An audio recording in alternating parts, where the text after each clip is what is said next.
Happy Tuesday. Welcome. It is Beth. Ta-da! Whatever. It is Beth with Creative Learning Society. It is good to see you on this fabulous Tuesday afternoon. It's fabulous, sunny, and very hot. It's a little warm here in Houston, Texas. Mother Nature's gone a little neurotic. So it is warm and rainy and humid. Hello, January. Yay.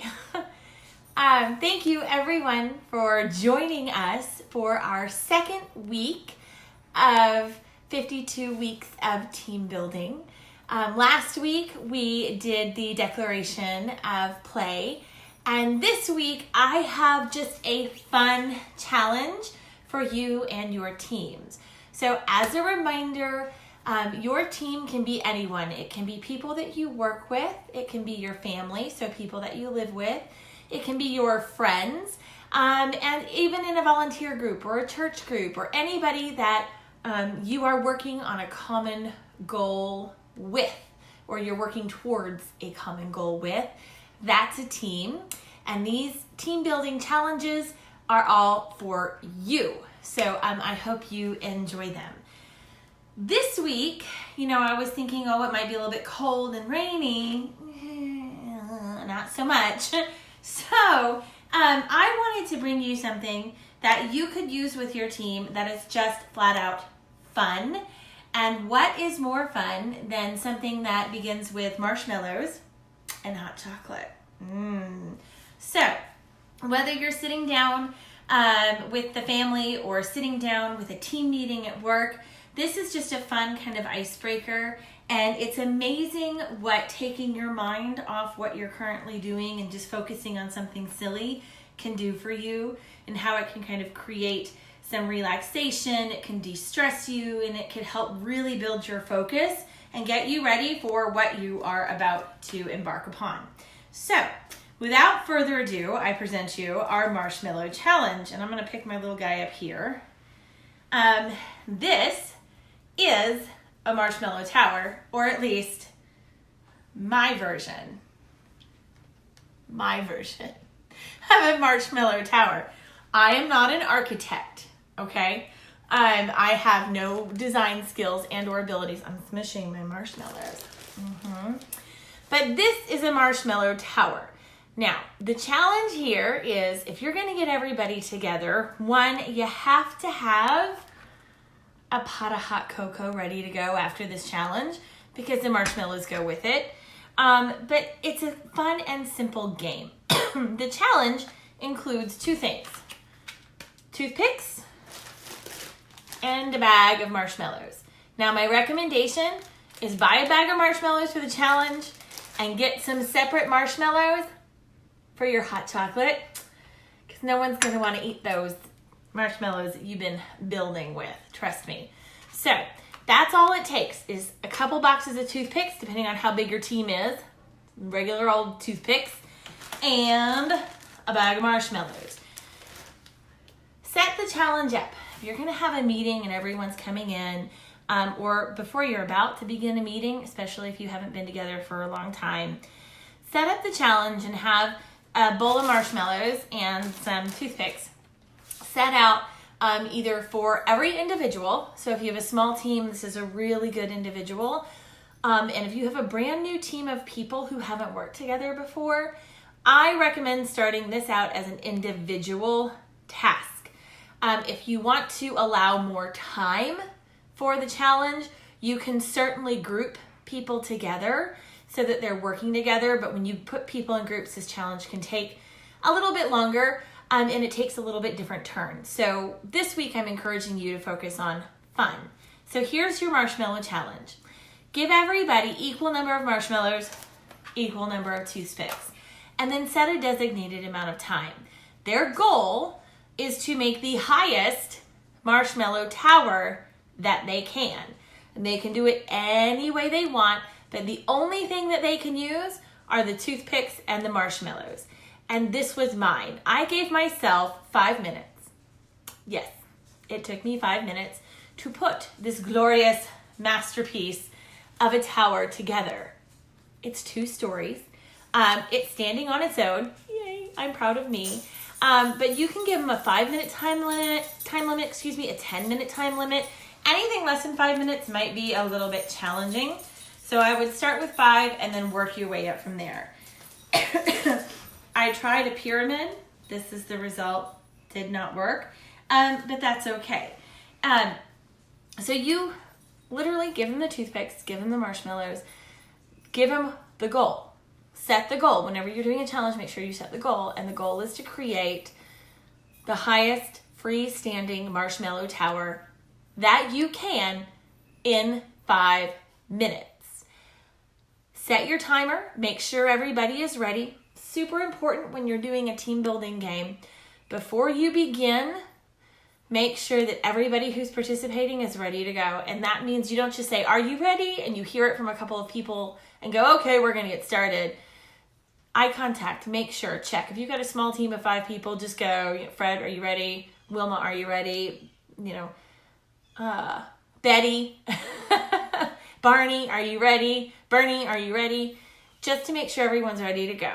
You can give them some planning time to begin with, but in this, it's just fun. So let it be. And then set your timer and let them go and see what kind of, mine fell over, what kind of creations they can come up with.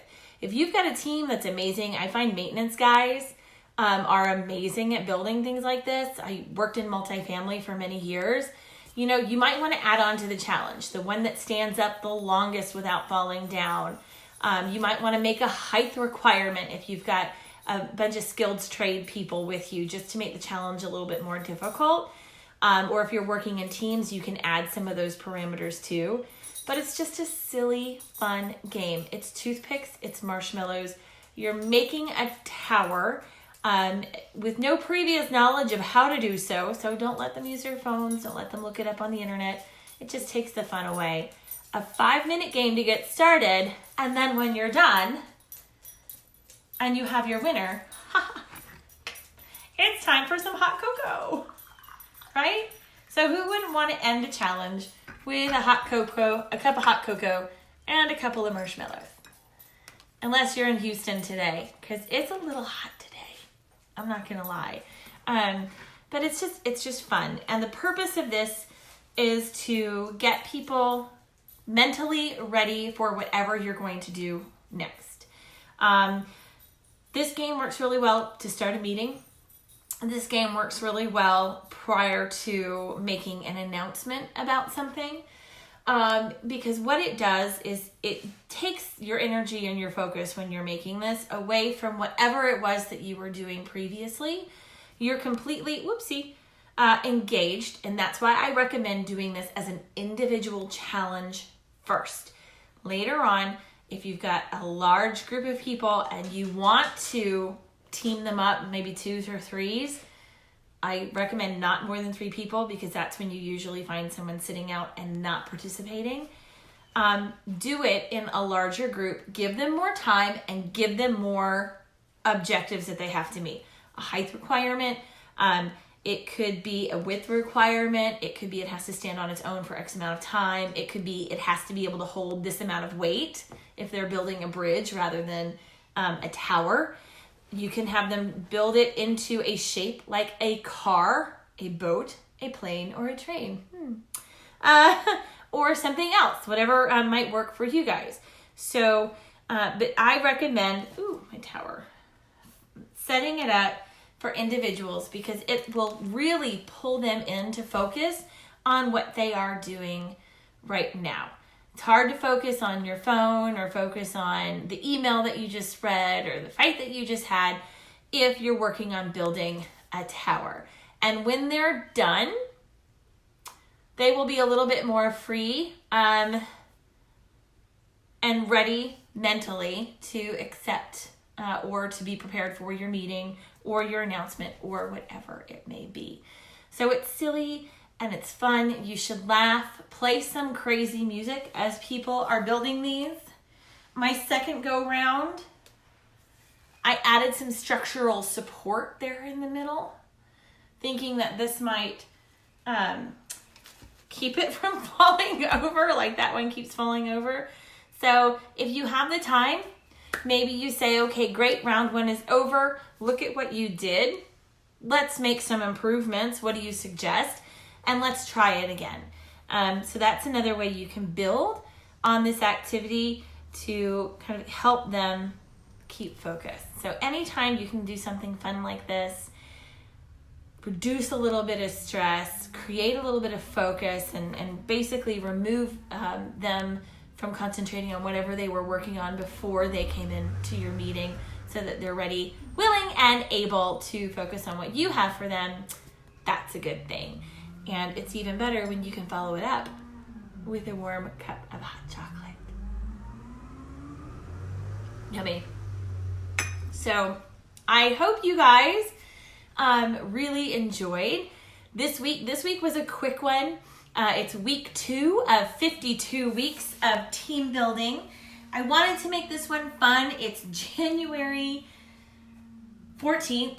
Think about that. We're almost halfway through the month of January. We've all just come back from the holidays. I find that people are a little foggy at best, and trying to get them kind of back into the groove. This is a really fun and interesting way to present a meeting or a topic to start a meeting or to start a topic of discussion with your team. So I hope you guys have fun making your marshmallow towers. Make sure you have the hot chocolate on hand so they can enjoy after the build. And I sincerely hope that you're better at making towers than I am. So thank you for watching. Thank you for watching. As always, I'd love to see how this works for you. If you do this, with your team. I will have a handout posted to my website, and I'll put a link right up here above the video for you if you want the instructions on maybe how to set up the Marshmallow Tower Challenge. But please, if you do it and whether it works or whether it fails, I want to hear from you. Come back, leave me a comment here, or send me an email at beth@creativelearningsociety.com. I will see you next week for our 3rd installment of 52 weeks of team building. Until then, thank you guys for watching, and I'll see you soon. Bye. Have some play in your day. I can't finish the video.